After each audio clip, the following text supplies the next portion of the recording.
আবারও চলে এসেছি একটি রেসিপি নিয়ে। আশা করছি আপনারা এই গরমে ভালো আছেন। তো আজকে গরম পড়েছে বলে আমি একটি রেসিপি বানাচ্ছি, সেটা হচ্ছে লাউয়ের কোপ্তা কারি। তো লাউ তো আপনারা অনেক রকমভাবেই খেয়েছেন, লাউ ডাল। তো এটা একবার ট্রাই করুন, কম তেল মশলা এটা বানানো হয়ে যাবে। তো এর জন্য সবার প্রথমে আমি লাউটিকে এইভাবে গ্রেট করে এটার জলটা নিগড়ে বার করে নিয়েছি।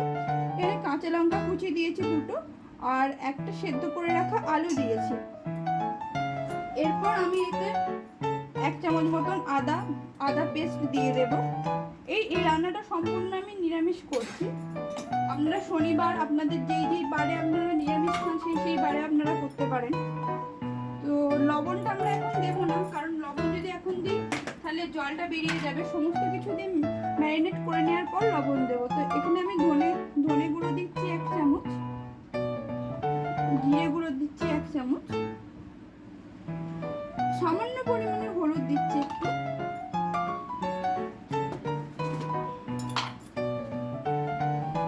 হাফ চামচ চিনি দিচ্ছি,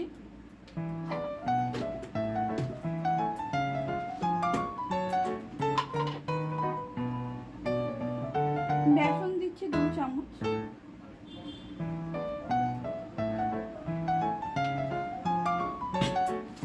আর একটু চালের গুঁড়ি দিচ্ছি মুচমুচে হওয়ার জন্য। এটা আমি 1 চামচ মতনই দিলাম। আর একটু চাট মশলা দেবো, চাট মশলা দিলে জিনিসটা খুব ভালো লাগে।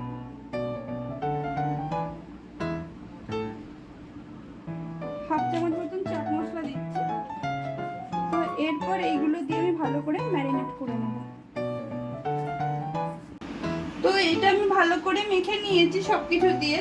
এবার আমি সবার লাস্টে লবণটা দিচ্ছি, স্বাদ অনুযায়ী আপনারা লবণটা দেবেন।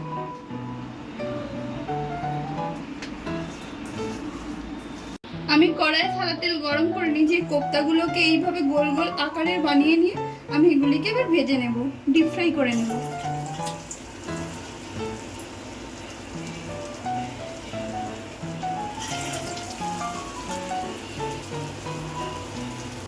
তো আমি এইভাবে কোপ্তাগুলিকে ভালো করে ভেজে নিয়েছি। তো এরপর আমি কড়াইয়ে তেল গরম করতে দিয়ে দিয়েছি, তেল গরম হয়ে এসেছে। তো এই মুহূর্তে আমি একটা তেজপাতা, 2টো দারচিনি, 2টো এলাচ আর 2টো লবঙ্গ দিয়ে দিলাম। তো আমার ফোড়ন দেওয়া হয়ে গেছে। তো এরপর আমি আদা, টমেটো এবং কাঁচা লঙ্কা পেস্ট করে রেখেছি একসাথে, সেটা দিয়ে দিলাম।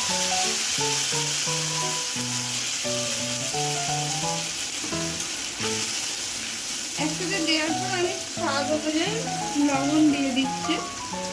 কতটা পরিমাণ লবণ লাগবে সেটা আপনারা বুঝে দেবেন। আমি এখনই দিয়ে দিচ্ছি কারণ তেলটা বড্ড ছেটকাচ্ছে, এই জন্য। আমার এটা কষা একটু হালকা তেলে নাড়াচাড়া করে নিয়েছি। তো এই মুহূর্তে আমি কিছু মশলা অ্যাড করব। হাফ টিস্পুন হলুদ গুঁড়ো, হাফ টিস্পুন কাশ্মীরি লঙ্কা, আমি রঙের জন্য ব্যবহার করছি, আপনারা অ্যাভয়েডও করতে পারেন। হাফ টিস্পুনের মতন 1 চামচের মতন আমরা ধনে গুঁড়ো দিলাম, আর সামান্য পরিমাণে আমরা জিরে দেব, দেখে নিন। তো দিয়ে এবার আমি অল্প অল্প জল দিয়ে মশলাটাকে আমি কষিয়ে নেব। সামান্য একটু জল দিতে হবে, মশলাটা যেহেতু লেগে লেগে আসছে, এই জন্য মিষ্টি ধোয়া জলটাই আমি একটু দিলাম, দিয়ে এটাকে আমি ভালো করে কষে নেব। মশলা আমার প্রায় কষা হয়ে এসেছে। এই মুহূর্তে আমি কিছুটা কাসুরি মেথি দিয়ে দিলাম, আর সামান্য পরিমাণের একটু চিনি দেব,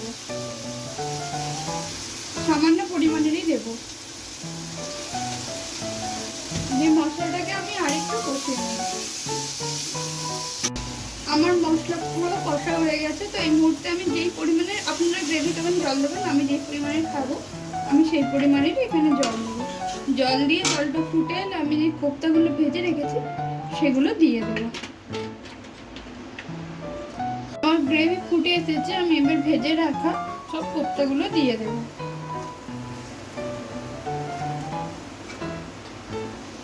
কোপ্তাগুলো দিয়ে আমি কিছুক্ষণের জন্য এটা ঢাকা দিয়ে দেবো, ঢাকা দিয়ে হতে দেবো। তো আমার এটা হয়েই গেছে। তো এরপর আমি সামান্য পরিমাণে ঘি দেব, ঘি দিয়ে এটাকে আমি নামিয়ে নেব। সামান্য পরিমাণের আমি ঘি দিয়ে দিলাম, একদম সামান্য পরিমাণে।